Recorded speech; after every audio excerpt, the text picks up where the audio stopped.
Good day, I am Jenica Waga of grade 12 Andre, here to present to you my RS 402 advocacy video or presentation based on my social issue, gender norms.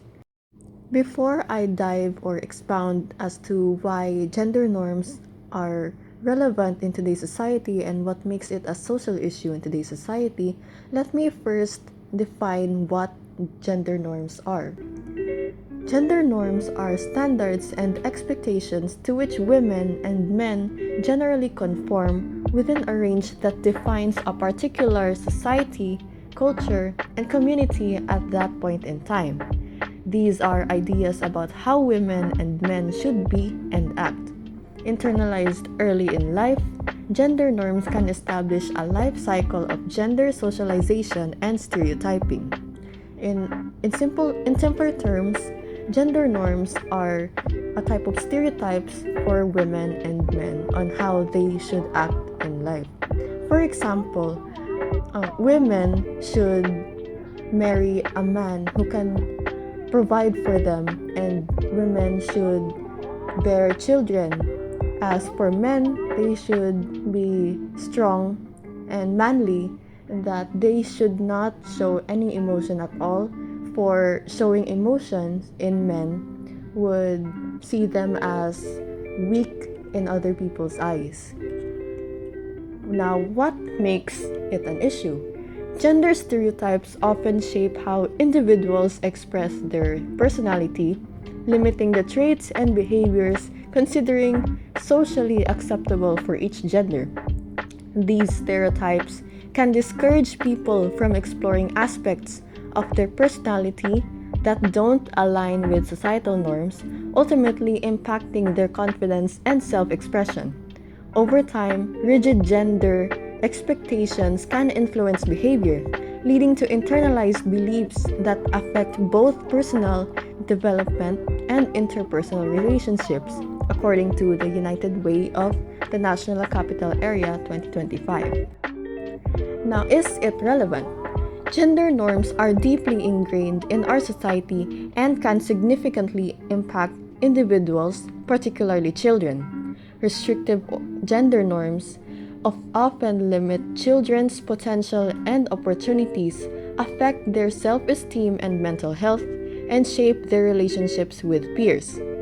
Gender norms are still relevant today because they continue to influence how people live, work, relate to one another, and understand their identity.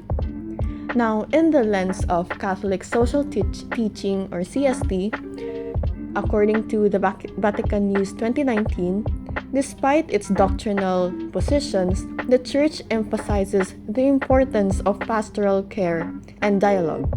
Pope Francis has highlighted the need for the Church to accompany individuals experiencing gender incongruence with compassion and understanding.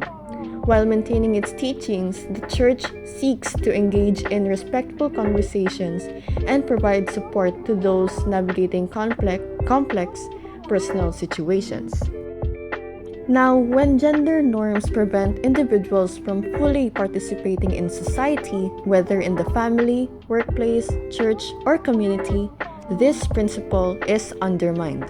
CST, or the Catholic social teaching, emphasizes that everyone should have a voice and a role in shaping society. CST affirms that every person has basic rights, like access to education, work, and healthcare, and corresponding responsibilities. Gender norms sometimes prevent people, especially women and gender minorities, from accessing these rights equitably. Those most harmed by strict gender norms often include the poor and vulnerable, women in developing countries, non-binary youth, or single mothers. CST calls on society to prioritize and uplift these groups rather than oppress them further with unjust expectations. CST teaches that we are one human family. Solidarity means standing with those whose voices are silenced by oppressing gender norms and working toward a more inclusive and just society. Gender norms have historically shaped unequal pay, job opportunities, and workplace treatment.